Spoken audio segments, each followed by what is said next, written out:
Hermanos, vamos a entrar al libro de Hebreos, por favor. Capítulo 11.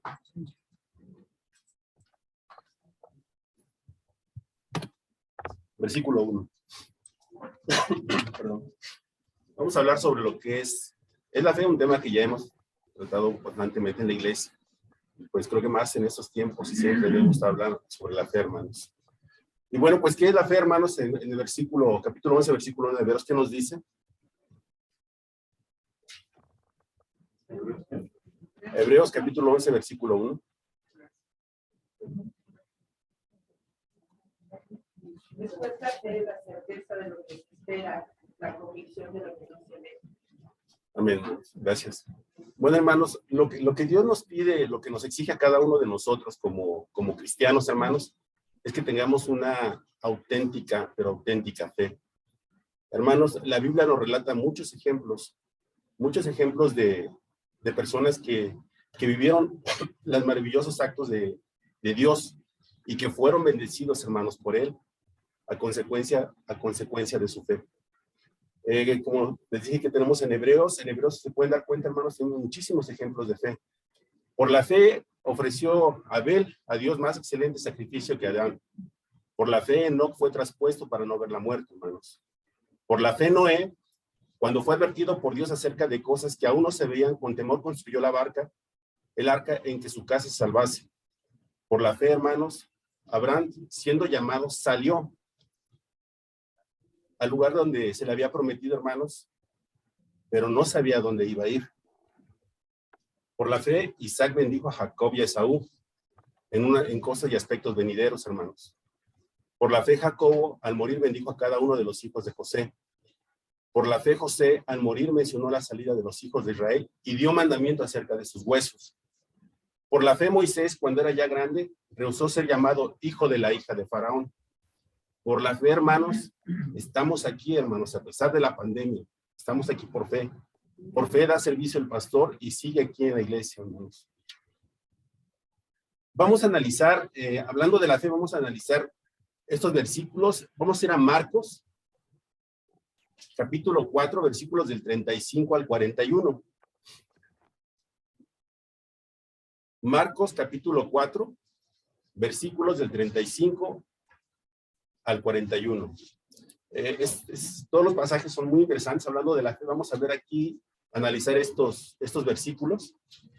Y hermanos, les pido mucha atención, por favor, porque va a haber examen, va a haber preguntas. Entonces, atentos, por favor.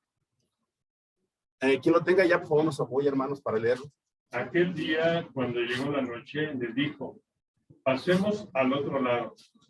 Y despidiendo a la multitud, le tomaron como estaba en la barca, y había también con él otras barcas. Pero se levantó una gran tempestad de viento, y echaba las olas en la barca, de tal manera que ya se anegaba. Y él estaba en la popa, durmiendo sobre un cabezal. Y le despertaron, y le dijeron: Maestro, ¿no tienes cuidado que perecemos? Y levantándose reprendió al viento y dijo al mar: Calla, enmudece. Y cesó el viento, y se hizo grande bonanza. Y les dijo: ¿por qué estás así amedrentados? ¿Cómo? ¿No tenés fe? Entonces temieron con gran temor y se decían el uno al otro: ¿quién es este que aún el viento y el mar le obedecen? Gracias, hermano. Vamos a revisar estos versículos, hermanos. Vamos a ver las circunstancias que pasaron aquí los discípulos. Constantemente, donde quiera que iba, se encontraba, vamos a ver, por favor, Marcos 3, capítulo 3, versículos del 7 al 12, y Marcos 3, 20. Vamos a ver aquí, hermanos, que donde quiera que se encontraba, nuestro Señor Jesucristo siempre se encontraba rodeado de ¿qué, hermanos? De multitudes que acudían a todas partes para ser curados y sanados de sus enfermedades. Lo vemos en estos versículos. ¿Quién tiene Marcos 3, 7, 12? Mas Jesús se retiró al mar con sus discípulos y le siguió gran multitud de Galilea y de Judea, de Jerusalén, de Idumea, del otro lado de Jordán y de los alrededores de Tiro y de Sidón. Oyendo cuando grandes cosas hacía, grandes multitudes vinieron a él. Y dijo a sus discípulos que le tuviesen siempre lista la barca a causa del gentío, para que no lo oprimiesen, porque había sanado a muchos de manera que por tocarle cuanto tenían plaga caían sobre él. Y los espíritus inmundos, al verle, se postraban delante de él y daban voces diciendo: tú eres el Hijo de Dios. Mas él les reprendía mucho para que no les destruyese. Amén, madre, gracias. ¿Y quién tiene Marcos 3:20?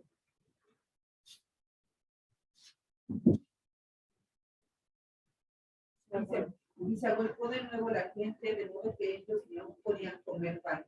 Amén. Entonces, hermanos, como podemos darnos cuenta aquí, donde quiera que iba siempre estaba rodeado de multitud. Y tanto así, hermanos, tal era la situación que no tenía ni tiempo, como lo dice en Marcos 3:20, ni tiempo de comer. A lo que hay que añadir a todas estas circunstancias, hermanos, las largas sesiones de enseñanza que daba nuestro Señor Jesús, junto con las explicaciones posteriores en la casa. No es de extrañar, por lo tanto, que Jesús estuviera realmente agotado, hermanos, rendido físicamente. Así que sus discípulos, como dice, le tomaron como estaba para ir al otro lado del mar de Galilea, con la finalidad de descansar del bullicio de las multitudes. Hablamos del lago o mar de Galilea, así se le conoce también como lago o mar. Aquí hay algo muy importante que el Señor Jesucristo les dijo. ¿Qué les dijo? Que pasaran a dónde. Pasemos al otro lado. Vamos a analizar esta parte, hermanos. Aunque seguramente fueron los discípulos los que se encargaron de atender y de despedir a las multitudes, fue el Señor mismo que dio la orden de pasemos al otro lado. Este detalle se reviste, hermanos, de mucha importancia porque más tarde ocurrió en este versículo. Vamos a ver. Debemos darnos cuenta que los discípulos se encontraban plenamente inmersos dentro de la voluntad de Dios. Acababan de terminar una serie de estudios sobre el reino de Dios con el mismo Señor como maestro. Y ahora se disponían a ir al otro lado de la costa oriental del mar de Galilea, siguiendo sus indicaciones, y fue en ese contexto de obediencia a Cristo cuando tuvo lugar la tempestad. Hermanos, aquí tenemos una lección muy importante que debemos aprender. El hecho de estar andando fielmente en los caminos del Señor no nos librará de atravesar por las tormentas y tempestades de la vida.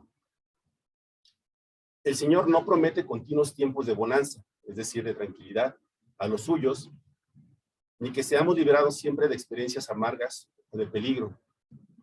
Pero de lo que sí podemos tener seguridad, hermanos, en estas circunstancias es de dos cosas. Que el Señor estará con nosotros durante todo nuestro camino. Hay que estar muy seguros de esto, hermanos. Y de que nada podrá impedir que lleguemos al otro lado. Ahora vamos a ver cuando inicia aquí en estos versículos, dice, se levantó una gran tempestad de viento. La situación, hermanos, refleja fielmente lo que con mucha frecuencia ocurre en la vida del creyente en estos pasajes. Tiempos de refrigerio espiritual en la presencia del Señor son alternados con periodos de prueba, hermanos. Así en nuestras vidas. Y como vemos en este pasaje, todo esto es preparado y dirigido por el Señor mismo. El Señor no los iba a poner en riesgo si él no de antemano sabía que estaban preparados. Hermanos, podemos estar seguros de que Cristo él sabía que se iba a levantar una terrible tormenta. Él estaba de antemano, lo sabía, mas sin embargo, les hizo cruzar el mar en ese momento. ¿Por qué creen que lo hizo, hermanos?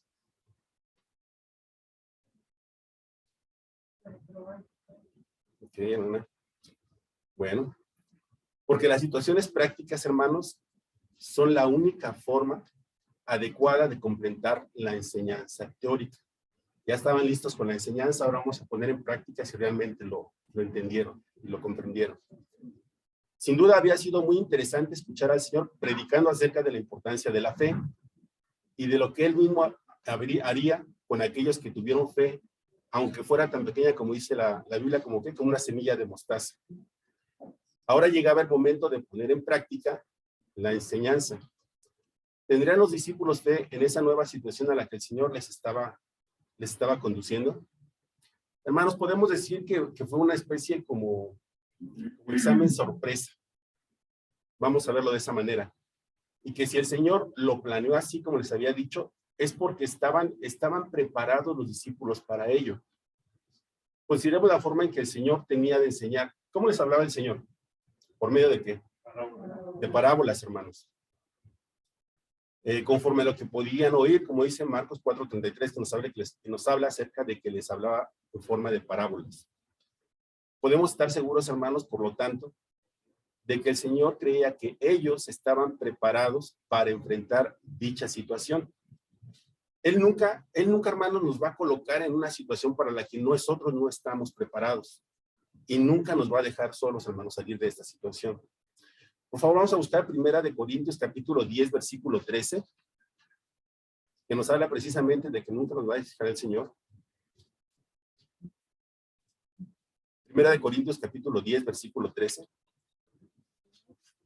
No se ha sobrevenido ninguna tentación que no sea humana, pero fiel es Dios, que no os dejará ser tentados más de lo que podéis resistir, sino que dará también juntamente con la tentación la salida, para que podáis soportar. Amén, hermana. Gracias. Como les digo, Él nunca nos colocaría en una situación que no pudiéramos salir nosotros, y que Él siempre va a estar a nuestro lado. Hermanos, ahora en estos versículos habla una parte que dice que Jesús estaba en la popa durmiendo, en la parte posterior de la barca, ¿no?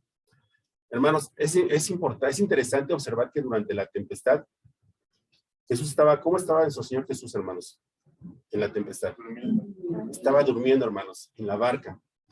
De este detalle aprendemos varias cosas, hermanos. Lo primero es que se aprecia la humanidad de Jesús.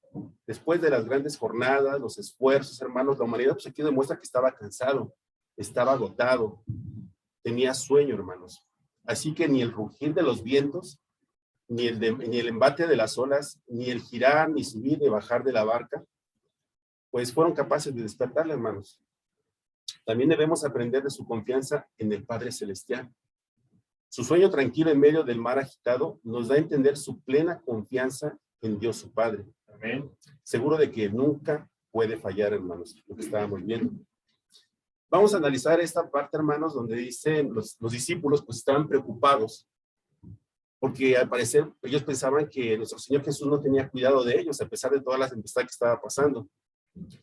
Dice, cuando la tormenta se desencadenó con toda su furia, aquellos hombres llegaron a angustiarse. Se sentían como juguetes, pues como juguetes en la tempestad. Ya he visto el mar cómo se pone, los barcos cómo se ven en las tempestades, ¿no? Insignificantes. Y en serio peligro de morir ahogados. Recordemos, hermanos, que dentro de los discípulos, por lo menos cuatro eran pescadores de profesión. Recuerden, que estaban acostumbrados y conocían el mar de Galilea y conocían las tempestades desde su juventud. Esto nos enseña varias cosas, hermanos. Primera, el Señor puso a prueba su fe en el ámbito de su vida cotidiana. Lo que hacían día a día, los puso a prueba. Segundo punto, hermanos, las tribulaciones y pruebas de la vida nos muestran nuestra inutilidad e incapacidad, aunque en aquello que pensamos dominar y que somos maestros en ello. Y ya vemos que no es así, hermano, no está en nuestras fuerzas. Un tercer punto, hermanos, finalmente, estas situaciones nos quitan todo orgullo y autosuficiencia y sirven para traernos al trono de nuestro Señor. Por otro lado, hermanos, mientras ellos luchaban contra la tempestad para controlar la barca, el Señor estaba durmiendo. Y a ellos se les pareció una actitud un tanto irresponsable, ¿no? De que el Señor Jesús estuviera durmiendo mientras ellos estaban batallando con la tempestad. Así que le despertaron de forma brusca en medio de acusaciones. Ellos deberían estar pensando, ¿cómo puede estar durmiendo tan tranquilo en medio de la tempestad? Despertémoslo para que nos ayude. Hermanos, algunas veces también atravesamos por situaciones difíciles y tenemos la impresión de que Dios no se interesa en nuestras intenciones, en nuestros conflictos, que no contesta nuestras oraciones y casi podemos estar tentados a pensar como Elías le dijo a los profetas de Baal. ¿Sí recuerdan que le dijo en Primera de Reyes, capítulo 18-27? Dice, ¿no estará dormido vuestros dioses? Vuestro Dios. Entonces, posiblemente podemos llegar a tentar en esa situación, hermanos. Pero es interesante cómo Pedro, hermanos, vamos a ver Primera de Pedro 5:7, Primera de Pedro, capítulo 5, versículo 7.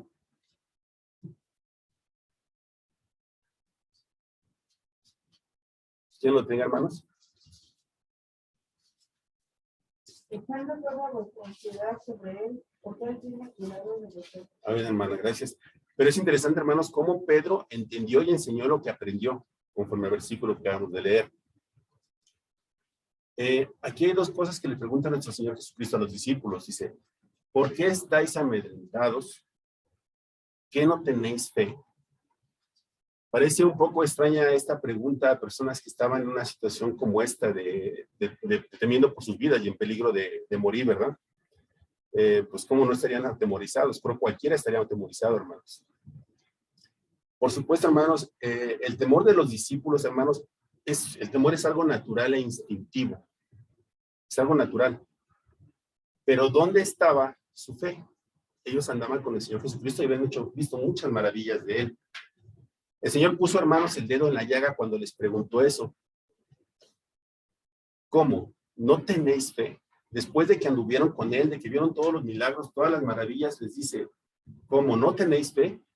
El mayor peligro, hermanos, no era el viento o las olas, sino la evidente, ¿qué, hermanos? Fe, la evidente incredulidad, hermanos, de los discípulos. Y así el Señor indicó algo que ocurre con mucha frecuencia. En el día a día, hermanos, en nuestras vidas, nuestros mayores problemas no están en nosotros. No está en nuestro entorno, hermanos. Está en nuestra fe. El Señor esperaba que después de tantas manifestaciones, como les decía, de poder, como habían visto ellos, ya deberían haber sabido que el barco donde viajaba el maestro, pues no debía ni se podía hundir, hermanos. El Señor le había dicho al comenzar la travesía. ¿Qué les dijo al principio del Señor Jesús? ¿Vamos qué? Hacemos al otro lado. Entonces, hermanos, si el Señor lo está diciendo es que es una garantía. Esto tendría que haberse sido, como les decía, una garantía, pero el problema fue que se dejaron llevar por los sentimientos, por las emociones, en lugar de ponerlo en la palabra del Señor. Una tendencia, pues, como les decía, frecuentemente en el cristianismo de nuestros días, hermanos. Ahora vamos a ver la importancia de esta lección, hermanos. La situación por la que atravesaban con todo y ser realmente difícil, no tenía punto de comparación con la grave crisis que se desencadenaría en ellos más adelante. Él lo estaba preparando, hermanos. La gran crisis vendría después, cuando vieran al maestro morir en la cruz. El Señor estaba preparando para ese momento que llegaba a su fin. La lección fundamental que el Señor les intentaba enseñar, hermanos, era la siguiente. El plan divino de la redención de la humanidad no podía zozobrar por una súbita tempestad hubiese cogido dormido al Mesías. Ninguna fuerza en toda la creación puede destruir su plan para nuestra salvación eterna ni separarnos del amor de Cristo. No existe tempestad, hermanos, tan grande que impida el avance del reino de Dios sobre la tierra. Y de la misma manera, los planes asesinos de los judíos que llevaron a Cristo a la cruz, hermanos, tampoco podían impedir completar su plan de salvación. Pero hemos de admitir, hermanos, que esta lección era tan sublime e inaudita en ese momento, tan por encima de toda experiencia normal, que necesitaban muchas lecciones y una larga, pero larga disciplina para aprenderla bien. De hecho, pues no llegaron a comprenderla, hermanos, hasta que después de la resurrección, como lo hemos visto en las Escrituras. Después de que ellos vieron la tempestad y el Señor Jesucristo, pues despertó. Ellos decían, ¿quién es este, como lo vimos hace rato, hermanos, que aún el viento y el mar le obedecen? Pero aún había otra cosa, hermanos, que debían aprender ellos. El hombre que dormía sobre el cabezal, que el cabezal es pues una almohada, hermanos, era nada menos que Dios manifestado en carne. Cuando se levantó con una autoridad natural, mandó al viento furioso y al mar embravecido que callaran e inmediatamente se hizo una gran bonanza, una gran tranquilidad. Seguramente ellos recordarían las palabras del salmista. En Salmos 89, versículos del 8 al 9, dice, tú tienes dominio sobre la braveza del mar. Cuando se levantan sus ondas, tú las sosiegas. Eso viene desde el salmista, hermanos. Este incidente abrió los ojos y las mentes de los discípulos a la majestad de Jesús. Intuyeron que estaban en la presencia de Dios, pero sus mentes no podían todavía entenderlo con facilidad. ¿Cómo podían pensar que Jesús, que hacía un momento dormía agotado en la popa de la barca, era el eterno Dios? Así que cuando la tempestad se calmó nuevamente, hermanos, volvieron a tener temor ahora. Pero en esta ocasión ya no era por las olas del mar embravecido, sino por la majestad divina de Cristo. Ahora ese era su temor de los discípulos. El Señor no se presentó como los demás profetas, hermanos, que oran a Dios para que se digne a dominar lo que son los elementos adversos, sino Él intervino como si fuera Dios, hermanos. Algunos han notado que las palabras que usó en este caso fueron exactamente las mismas. Vamos a ver, por favor, hermanos, en Marcos capítulo 1, versículo 25. Vamos a ver cómo fueron casi las mismas palabras que reprendió al demonio que había interrumpido en la sinagoga de Capernaum.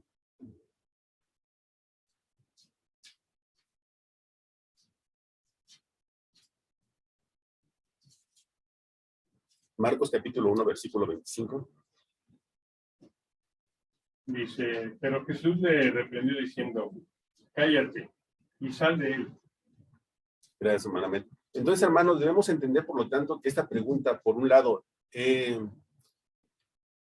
la tormenta había sido provocada por el diablo. No es fácil, a lo mejor aquí contestarlo, hermanos, a esta pregunta. Por un lado, es completamente cierto, hermanos, que vivimos en un mundo que, hermanos, en un mundo caído, y que según nos dicen las Escrituras, el mundo entero está bajo ¿quién? El mundo entero está bajo el maligno, hermanos. Por eso no es tan descabellado decir, hermanos, que detrás de todos los desastres naturales que vivimos día a día en todo el mundo, como son terremotos, hambres, sequías, tornados, huracanes, tsunamis, debemos percibir el ataque del malvado de Satanás sobre la humanidad. Otros ven esta forma de hablar del Señor, que se trata simplemente de una manera figurada y poética de hablar. Si gustan apuntar, donde podemos encontrar esta manera poética de hablar de su Señor Jesús, lo encontramos en Salmos capítulo 19, versículo 5, Salmos 98, e Isaías 55, 12, ahí encontramos esta forma poética de hablar. Y aquí una reflexión final, hermanos. Vivimos en un mundo que es letalmente hostil a la vida humana por causa de la caída, y solo el hecho de que Cristo sea su sustentador hace posible su supervivencia. Nuestro planeta, hermanos, como les decía, constantemente lleno de huracanes, tempestades, tsunamis, fuego, frío, epidemias, virus, pandemias, hermanos. Y todos ellos de vez en cuando amenazan y destruyen la vida. Pero el Evangelio de Jesucristo es el anuncio de la liberación de todo aquello que amenaza la existencia humana. Bueno, hermanos, vamos a hacer aquí un breve receso, unas preguntas. En un examen. Aquí vamos a ver cuatro preguntas, hermanos, 5 preguntas. Bueno, la primera, de esa enseñanza que vimos de la barca de los discípulos, ¿por qué quiso el Señor pasar con sus discípulos al otro lado del mar de Galilea, si sabía que iba a haber una terrible tempestad? Bien, hermano, gracias. Otra pregunta, hermanos. ¿Cuál era el principal problema de los discípulos? Falta de fe, la incredulidad. Otra pregunta, hermanos. ¿Cuál era la lección principal que el Señor quería enseñarles? Hermanos. Sí, gracias. Bueno, hermanos, ¿y qué aprendemos de este pasaje de las pruebas por las que pasamos como creyentes?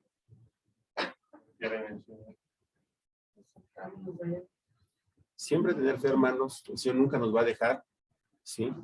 Nunca nos va a poner a prueba más allá de lo que nosotros no podamos pasar. Hermanos, y una última pregunta, y ya se la llevan como reflexión para ustedes. ¿Cómo se manifiesta la humanidad y la divinidad del Señor Jesucristo en este pasaje? ¿Alguien lo puede contestar? Lo pueden contestar. A ver, ¿cómo se manifiesta la humanidad y la divinidad del Señor? La humanidad hace rato lo vimos. Cuando ustedes hacen un trabajo constantemente, día a día, un esfuerzo, ¿cómo quedan? Cansados, agotados. Entonces, esa es la humanidad. ¿Y dónde está la divinidad? Su poder. cuando Él se dirige y calma lo que es la tempestad. Ahí vemos la divinidad del Señor. Bueno, hermanos, tenemos ahora, ya que vimos esto, vimos este capítulo de estos versículos de la fe, hermanos, les pregunto, nos preguntamos, ¿tenemos auténtica fe en el Señor? Miren, hermanos, tal vez algunos hermanos, hermanas, al oír hablar de la fe, declaren con confianza que ellos sí la tienen. Tengo fe en Dios al 100%. Reconozco a Dios en todo momento, lo que demuestra que soy una persona de fe. Creo que el Señor Jesús es nuestro Salvador y que fue crucificado para redimir nuestros pecados. Siempre que oremos y nos confesamos ante el Señor, Él nos perdonará los pecados. ¿Eso no es tener fe en el Señor? Hace años que creo, he dejado mi profesión, mi familia, mi empleo para entregarme al Señor y trabajar para Él. He fundado iglesias en todas partes, he sufrido mucho sin quejarme. Todas estas manifestaciones de que tengo fe en Dios. Hermanos, es innegable que creemos en la existencia de Dios, que trabajamos y nos entregamos para el Señor con entusiasmo y que sufrimos, hermanos, y pagamos las consecuencias por Él. No obstante, ¿significan estas cosas que tenemos auténtica fe en Dios? ¿Sí, hermanos? Merece la pena que todos nosotros, hermanos y hermanas, que sinceramente creemos en el Señor y tenemos sed de la verdad, analicemos y hablemos de este asunto. Es muy importante, hermano, que nos autoanalicemos. Ahora, hermanos, vamos a hablar de las características de una fe, pero de una fe salvadora. Las Sagradas Escrituras, hermanos, nos proveen un claro entendimiento acerca de que la fe verdadera produce, ¿qué produce la verdadera fe, hermanos? Buenos frutos. En la parábola del sembrador, hermanos, Señor Jesús, ¿de qué nos habla en esta parábola, hermanos? De 3 de 4 suelos produjeron las plantas infructuosas, cuadros vivos de las recepciones de la palabra de Dios que nunca dieron lugar a la salvación. En cambio, hermanos, las plantas que dieron buen fruto prosperaron en el buen suelo, que representa un corazón redimido. Jesús dijo, mas el que fue sembrado en buena tierra, este es el que oye y entiende la palabra y da fruto, y produce a 100, a 70 y a 30 por uno. Esto lo vemos en Mateo 13:23. Todos los creyentes, hermanos, todos los creyentes son fructíferos, aunque no igualmente fructíferos. Lo vamos a ver ahorita. Todos son fructíferos, pero no todos de la misma manera. Es la fe lo que está en el corazón de nuestro cristianismo. Ahora, quiero darle una pequeña prueba, hermanos, que le ayudará a examinar su fe. Hermanos, estoy convencido que las iglesias están llenas de personas que tienen un tipo de fe que los salva. Vamos a ver 2 de Corintios, capítulo 13, versículo 5. Dice, hermanos, examinaos a vosotros mismos si estáis en la fe. Usted debe de asegurarse que su fe es real. Ahora, hermanos, al examinar usted mismo esta pregunta, ¿soy yo realmente un cristiano? ¿Me he apropiado de este regalo que Dios me da? ¿He creído genuinamente? ¿Qué es lo que debe de buscar en su vida para discernir que su fe es real? ¿Cuáles son las marcas? ¿Yo lo sabe, hermano? Miren, ante todo, hermanos, permítanme mostrarles algunas cosas que ni prueban ni niegan la salvación. Voy a darles una pequeña lista, hermanos, de cosas que creo que nos van a ayudar. Y estas cosas, que les digo, es una lista de cosas que no prueban nada. Usted podría ser un cristiano, usted podría ser un no cristiano y aún tener estas cosas. No prueban ni niegan la fe salvadora. Pero usted necesita saber lo que son para que usted no sea engañado. Vamos a ver aquí el primer punto, hermanos. Habla de rectitud visible. Por favor, si me ayudan con Mateo, capítulo 19, versículos del 16 al 21, y otro hermano que me ayude con el mismo capítulo, pero versículos del 23 al 27. Entonces vino uno y le dijo, maestro bueno, ¿qué haré para tener la vida eterna? Él dijo, ¿por qué me llamas bueno? Ninguno hay bueno sino uno, Dios. Mas si quieres entrar en la vida, guarda los mandamientos. Le dijo, ¿cuáles? Jesús dijo, no matarás, no adulterarás, no hurtarás, no dirás falso testimonio, honra a tu padre y a tu madre, y amarás a tu prójimo como a ti mismo. El joven le dijo, todo esto lo he guardado desde mi juventud. ¿Qué más me falta? Jesús le dijo, si quieres ser perfecto, anda, vende lo que tienes y dalo a los pobres, y tendrás tesoro en el cielo, y ven y sígueme. Amén. ¿Alguien más que me pueda apoyar con el gracias? Con el versículo del 23 al 27.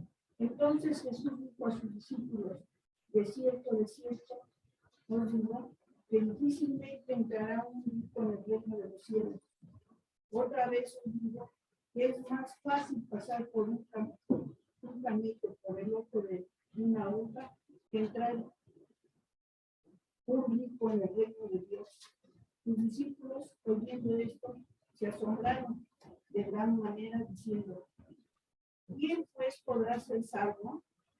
Y mirándolos Jesús les dijo, para los hombres esto es imposible, mas para Dios todo es posible. Entonces respondió Pedro, le dijo, he aquí, nosotros lo hemos dejado todo y te hemos seguido. ¿Qué pues tendremos? Amén, hermana, gracias. ¿Qué quiere decir? ¿Qué quiere decir con esto, hermanos? Bien, algunas personas son simples buenas personas. Algunas de ellas son muy religiosas, como los mormones, que por fuera parecen personas muy moralistas, o católicos romanos, o alguna otra clase de secta o religión. Algunas personas son simplemente buenas personas, son honestas, son abiertamente confiables en sus tratos, son personas agradecidas, son personas amables y tienen hasta una cierta moralidad visible externa. Por el camino, los fariseos ciertamente tenían su esperanza descansando sobre esto, hermanos. Pueden ser también personas cariñosas, algunas de ellas son personas tiernas de corazón, pero acerca de amar y servir a Dios, no conocen nada ni sienten nada. Cualquier cosa que hace o deje de hacer, la persona no involucra a Dios. Esta persona es honesta en sus tratos con todo el mundo, menos con Dios. Él no le robaría a nadie, pero sí a Dios. Es agradecido y leal para con todo el mundo, pero no con Dios. No hablaría despreciativamente ni censurablemente de nadie, pero sí de Dios. Tienen buenas relaciones con todos, menos con Dios. Se parecen mucho a aquel joven rico, como lo acaban de leer, hermanos, que dijo, todas estas cosas las he guardado. ¿Qué me falta? Esta es una rectitud visible, que decíamos el primer punto, rectitud visible, hermanos. Pero no necesariamente significa la salvación. Las personas tratan de limpiar sus actos por medios de reformación, pero no por regeneración. Segundo punto, un conocimiento intelectual. Por favor, me ayudan, hermanos, con Romanos capítulo 1, versículo 21, y otro hermano capítulo 2, versículo 17. Romanos 1, 21, por favor, hermanos. Pues habiendo conocido a Dios, no le glorificaron como a Dios, ni le dieron gracias, sino que se envanecieron en sus razonamientos, y su necio corazón fue entenebrecido. Gracias, hermano. Ahora, capítulo 2, versículo 17.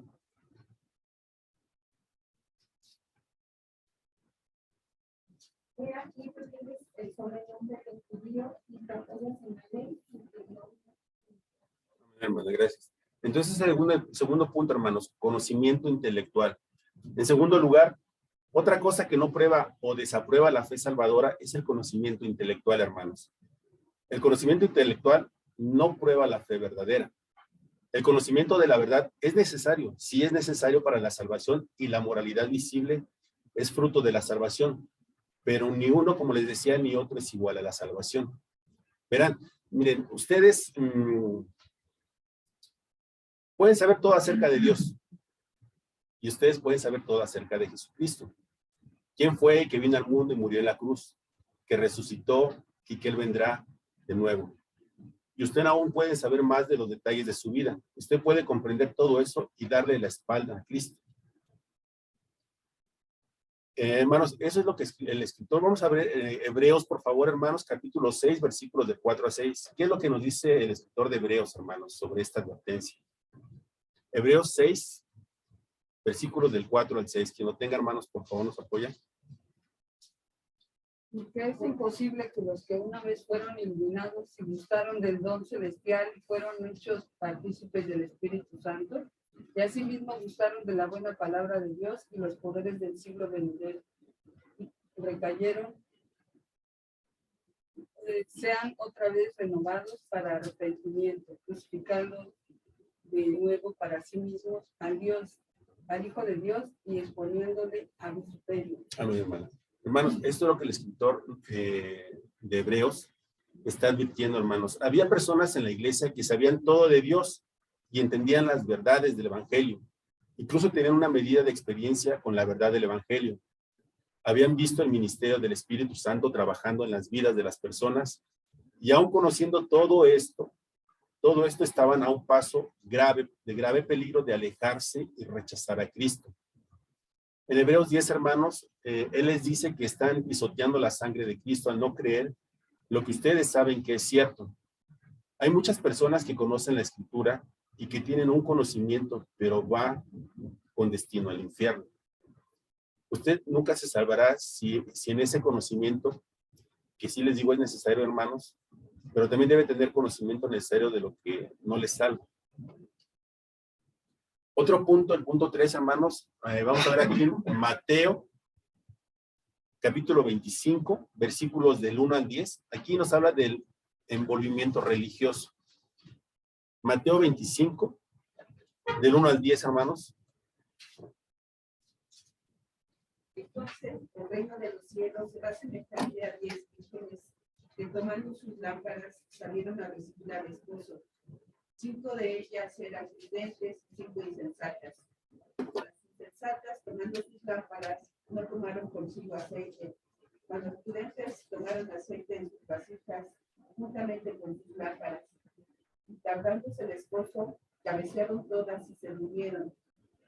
Y a la medianoche se oyó un clamor: aquí viene el esposo, salid a recibirle. Entonces todas aquellas vírgenes se levantaron y arreglaron sus lámparas. Y las insensatas dijeron a las prudentes: dadnos de vuestro aceite, porque nuestras lámparas se apagan.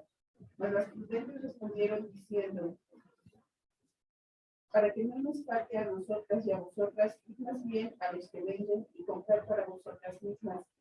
Pero mientras ellas iban a comprar, vino el esposo, y las que estaban preparadas entraron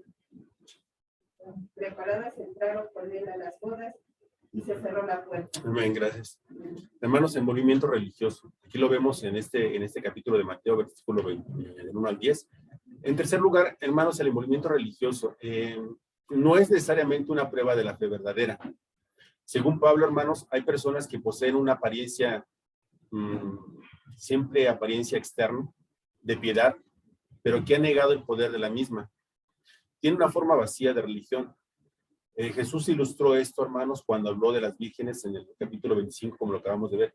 ¿Qué pasó, hermanos? Esperaron y esperaron y esperaron la llegada del novio, el cual es Cristo.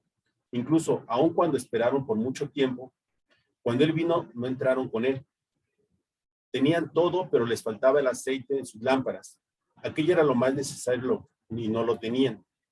El aceite probablemente emblemático en ese tiempo de la nueva vida, la morada del Espíritu Santo. No eran regenerados, eran religiosos, pero no regenerados. Usted puede tener una moralidad, hermanos, visiblemente externa, un conocimiento intelectual y una participación religiosa, y sin embargo, pues no posee una fe salvadora genuina, hermanos. Cuarto punto, hermanos, ministerio activo. En Mateo 7, capítulo 7, versículos del 21 al 24, quien lo tenga, hermanos. Y respondieron, el gobernador les dijo: ¿a cuál de los dos queréis que os suelte? Y ellos dijeron: a Barrabás. Perdón, hermano. Mateo, capítulo 7, versículos 21 al 24. Sí, disculpa. No todo lo que dice Señor, Señor, entrará en el reino de los cielos, sino el que hace la voluntad de mi Padre que está en los cielos. Muchos me dirán en aquel día, Señor, Señor, ¿no profetizamos en tu nombre, y en tu nombre echamos fuera demonios, y en tu nombre hicimos muchos milagros? Y entonces les declarará, nunca os conocí, apartados de mí, hacedores de maldad. El 24. Cualquiera pues que me oye estas palabras y las hace, le compararé a un hombre prudente que edificó su casa sobre la roca. Gracias, hermano. Amén. Hermanos, entonces hablando sobre el cuarto punto, que es ministerio activo. Es posible ser activo y aún tener un ministerio público y aún no poseer una fe salvadora genuina. Balaam era un profeta que resultó ser, ¿qué, hermanos? Falso. Lo vemos en Deuteronomio 23, 3 al 6. Saulo de Tarso, más tarde se convirtió en el apóstol Pablo, pero él pensaba que servía a Dios cuando mataba, ¿qué, hermanos? Cuando mataba a los cristianos. Judas era un predicador público y uno de los 12 discípulos de Cristo, pero él era un apóstata, hermanos. Esto lo vemos en Mateo 7, 22 al 23. Y Jesús dijo, hermanos, muchos me dirán en aquel día, Señor, Señor, no profetizamos en tu nombre, y en tu nombre echamos fuera demonios, y en tu nombre hicimos muchos milagros. Y entonces les declararé, nunca os conocí, apartados de mí, hacedores de maldad. Aquellos a quienes Jesús les había tenido un ministerio público y activo, pero Jesús les dijo, hermanos, que nunca los había conocido. Esas eran unas palabras soberbias, hermanos, de ese hecho. Otro punto, hermano, que no demuestra una fe salvadora es convicción del pecado. Por favor, hermanos, en Hechos, capítulo 24, versículo 25. Y otro hermano, por favor, me ayuda con Mateo 27, capítulos 3 y 5.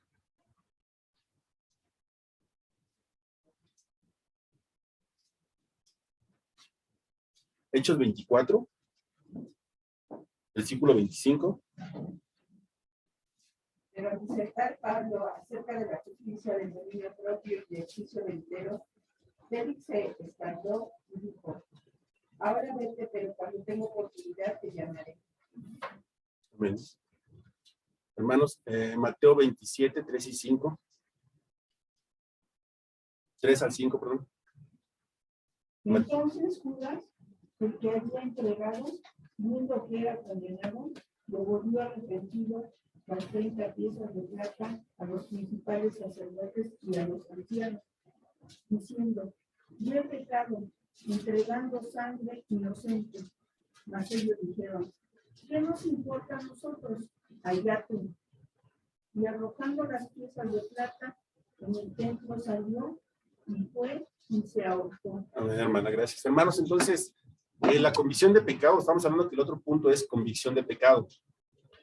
No es prueba de salvación, hermanos. En este mundo hay gente llena de culpabilidad. Muchos incluso se sienten mal por su pecado.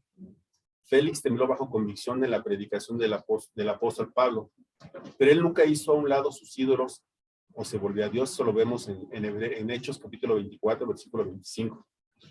El Espíritu Santo, hermanos, obra para convencer a los hombres de pecado, de justicia y de juicio, pero muchos no responden en arrepentimiento verdadero. Algunos pueden confesar e incluso abandonar los pecados que los hacen sentir culpables. Ellos dicen, no me gusta vivir de esta manera, yo quiero cambiar. Pueden enmendar sus caminos, pero aún faltarles la fe genuina salvadora. Esto es una reforma externa, no una regeneración interna. Ningún grado de convicción de pecado es una conclusión evidente de la fe salvadora. Aún los demonios tienen convicción, hermanos. Aún los demonios tienen convicción de sus pecados, por eso es que tiemblan, pero ellos no son salvos. Otro punto, hermanos, Mateo 23, nos vamos a leer todo el versículo de que habla de la seguridad, hermanos. Algunas personas dicen, pues bien, debo ser un cristiano porque siento que lo soy. Yo creo que sí soy cristiano, pero ese es un razonamiento falso. Si creer que uno es cristiano es señal de que alguien es cristiano, entonces, por definición, posiblemente podría ser un no cristiano, engañado. Y esto no encajaría en todo el punto del engaño de Satanás. Él quiere que las personas que no son realmente salvas piensen que sí lo son. Satanás ha engañado a múltiples de millones de personas religiosas en pensar que son salvas, aun cuando no lo son. Ellos podrían decirse a sí mismos: Dios me condenaría, me siento bien conmigo mismo, tengo seguridad, estoy bien, pero eso no significa nada. Otro punto de la fe no salvadora, hermanos, no fe verdadera. Vamos a verlo en Lucas, capítulo 8, versículos 13 al 14, por favor, hermanos. Lucas 8, versículos 13 al 14. Los de sobre la piedra son los que, habiendo oído, reciben la palabra con gozo. Pero estos no tienen raíces, creen por algún tiempo, y en el tiempo de la prueba se apartan. Gracias. Hermanos, muy a menudo las personas dicen algo como lo siguiente: pues bien, yo sé que soy un cristiano porque recuerdo cuando firmé la tarjeta, o recuerdo cuando hice una oración, recuerdo cuando caminé por el pasillo, o recuerdo cuando pasé al frente. Una persona puede recordar exactamente cuándo sucedió y en dónde estaba cuando aquello sucedió, pero no necesariamente significa algo. Hermanos, nuestra salvación no se comprueba con un momento en el pasado. Muchas personas han hecho oraciones, han pasado al frente de los servicios en la iglesia, han firmado tarjetas efectivamente, han pasado al cuarto de oración, han sido bautizados, se han unido a iglesias, sin aún experimentar lo que les decía, una verdadera fe salvadora. Estos, hermanos, estos son 7 puntos que vimos ahorita, 7 condiciones comunes o pruebas que no necesariamente prueban o niegan la existencia de una fe salvadora. ¿Cuáles son entonces las marcas de una fe salvadora, hermanos? Afortunadamente hay al menos 9 criterios para ver una fe salvadora. Vamos a iniciar con el primer punto, hermanos, de lo que es ahora las condiciones, hermanos, que prueban que sí hay una verdadera fe salvadora. Vamos a ver, por favor, hermanos, Salmos, capítulo 42, versículo 1.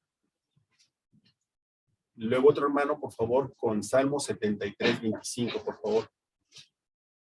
Como el cielo brama por las corrientes de las aguas, así clama por ti, oh Dios, el alma mía. Amén, hermanos. Salmo 73, 25. ¿A quién tengo yo en los cielos sino a ti? Y fuera de ti nada deseo en la tierra. Amén. Gracias, hermano. Entonces, vamos a ver el primer punto de una que prueban una verdadera fe salvadora, hermanos. Entonces, el primero es amor a Dios. Como lo vieron ahorita en lo que son los versículos de los Salmos, hermanos, en primer lugar, un profundo y permanente amor a Dios es una de las evidencias supremas de la verdadera fe salvadora. Esto va hacia el corazón del tema que estamos hablando. En Romanos 8:7, hermanos, dice: por cuanto los designios de la carne son enemistad contra Dios, porque no se sujetan a la ley de Dios ni tampoco puede. Por tanto, si el corazón del hombre está en enemistad con Dios, no hay una base para confirmar la presencia de una fe salvadora, hermanos. Aquellos que verdaderamente son salvos aman a Dios, pero aquellos que están molestos con Dios y su soberbia, internamente están en rebelión contra Dios y su plan para sus vidas. Pero la persona regenerada, hermanos, ama al Señor con todo su corazón, alma, mente y fuerza.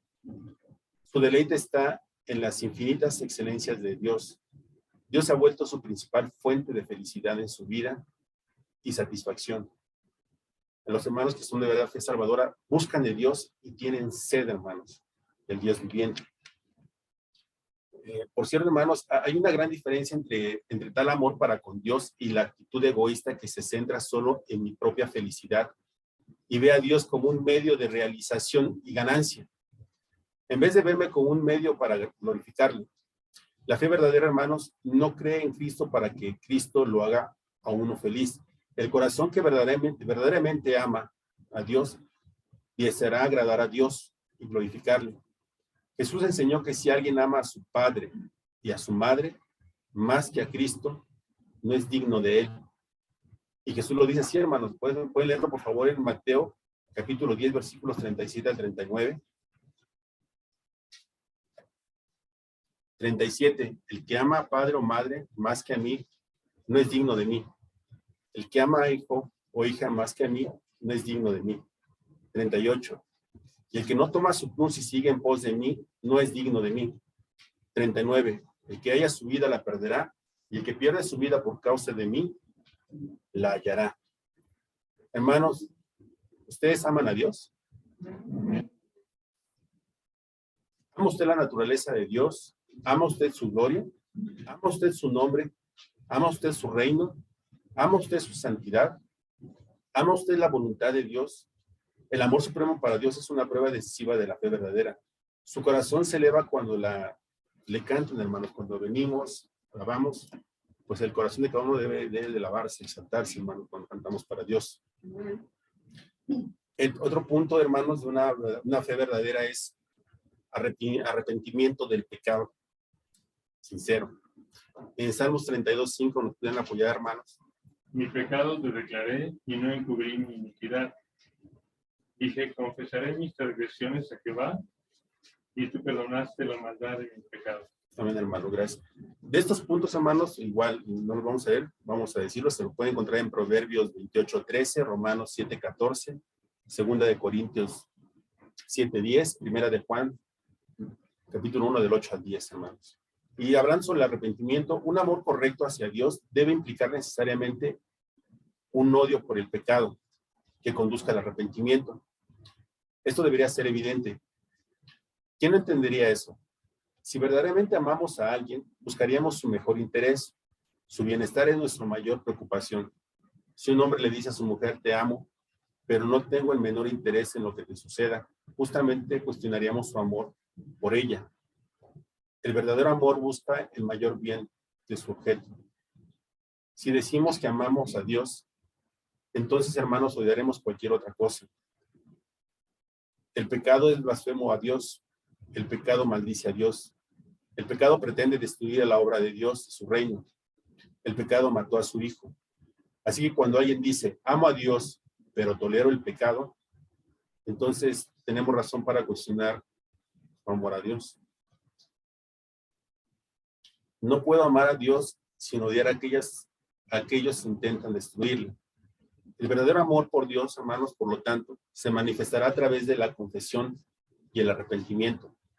El hombre que ama a Dios se dolerá por el pecado y querrá confesarlo a Dios y abandonarlo. El arrepentimiento verdadero, hermanos, implica confesión, implica apartarse del pecado. Debería dolernos, hermanos, el pecado. Deberíamos preguntarnos, hermanos, ¿tengo una convicción firme de la maldad del pecado? ¿Es firme la convicción que tenemos acerca de lo que significa el pecado? ¿Me parece el pecado como algo tan malo y amargo como realmente es? ¿Aumenta la convicción de pecado en mí al andar con Cristo? Lo odio no simplemente porque es ruinoso a mi propia alma, sino porque es una ofensa a mi Dios, a quien amo. ¿Me aflijo más cuando peco que cuando tengo problemas? En otras palabras, hermanos, ¿qué me duele más? ¿Mi desgracia o mi pecado? Mis pecados me parecen muchos, frecuentemente y agravantes. Me encuentro afligido por mi pecado, más por el pecado de los demás. Es una marca, hermanos, esto es una marca de la salvación, de la fe verdadera. Ama a Dios, el cual es siempre nuestro refugio, hermanos. Otro punto, hermanos, de estos son 9 puntos los que vamos a ver. El punto 3, hermanos, es una humildad genuina. Eso lo vemos en Salmos 51, versículo 17, Mateo 5, versículos del 1 al 12, Santiago capítulo 4, del 6 al 9. Eso nos habla de una humildad genuina, hermanos. La fe salvadora se manifiesta en una humildad genuina. Jesús dijo, bienaventurados son aquellos que son pobres en espíritu y aquellos que lloran por su pecado, y aquellos que son mansos y aquellos que tienen hambre y sed de justicia. Esto lo vemos en Mateo 5, 3, 6. Todas son marcas, hermanos, de humildad. En Mateo 18, Jesús dijo, de cierto os digo que si no os volvéis y os hacéis como niños, no entraréis en el reino de los cielos. La verdadera fe salvadora, hermanos, viene como un pequeño niño dependiente. El salvo no es hombre que está lleno de sí mismo, sino del hombre que se niega a sí mismo. Toman su cruz día a día y siguen a Cristo. En Mateo 16:24, hermanos, lo vemos esto también. En el Antiguo Testamento, hermanos, vemos que el Señor recibe a aquellos que vienen con un espíritu contritado y humillado, hermanos. Santiago escribe, hermanos, Dios resiste a los soberbios y da gracia a ¿quién? A los humildes, hermanos. Debemos venir como el hijo pródigo. Recuerde lo que dijo a su padre en Lucas 15. Padre, he pecado contra el cielo y contra ti, y ya no soy digno de ser llamado tu hijo. Aquellos que poseen una verdadera fe salvadora, hermanos, no vienen jactanciosamente ante Dios con sus logros religiosos o espirituales, vienen con manos vacías y con humildad genuina. Otro punto, hermanos, punto 4, nos habla sobre lo que es el celo por la gloria de Dios. Vamos a ver esto, hermanos, en Salmos capítulo 105, versículo 3, por favor. Gloriaos en tu santo nombre, alegres el corazón de los que le buscan a Jehová. Amén, hermano. Salmo 115, versículo 1.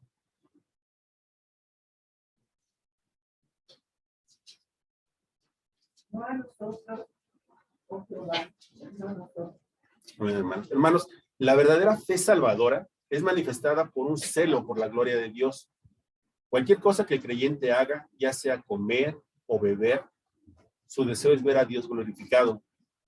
Los cristianos hacen lo que hacen porque quieren llevar gloria a Dios. Sin duda, los cristianos fallamos en cada una de estas áreas. Peor, la dirección de la vida del cristiano es amor a Dios, hermanos. Odiar el pecado, vivir en humildad y abnegación. Reconociendo, hermanos, su propia indignidad y dedicarse a la gloria de Dios no es la perfección de la vida de uno, sino la dirección de la vida, la que proporciona la evidencia de la regeneración. Vamos a ver, por favor, hermanos, otro punto es la oración continua de una fe verdadera. Lucas capítulo 18, versículo 1. También le refirió Jesús una parábola sobre la necesidad de orar siempre y no desmayar. Amén, hermanos. Hermanos, la oración humilde, sumisa y creyente es una marca de la fe verdadera. Clamamos, Abba Padre, porque el Espíritu gime dentro de nosotros. Jonathan Edwards una vez predicó un sermón titulado Los hipócritas son deficientes en el deber de la oración secreta. ¿Es cierto, hermanos?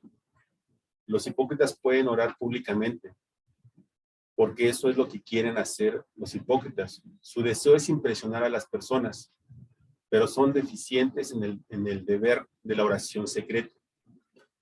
Los creyentes verdaderos tienen una vida personal y privada de oración con Dios. Buscan regularmente comunicación con Dios a través de la oración, hermanos. Otro punto, hermanos, amor abnegado. Vamos a ver primera de Juan, capítulo 2, versículo 9.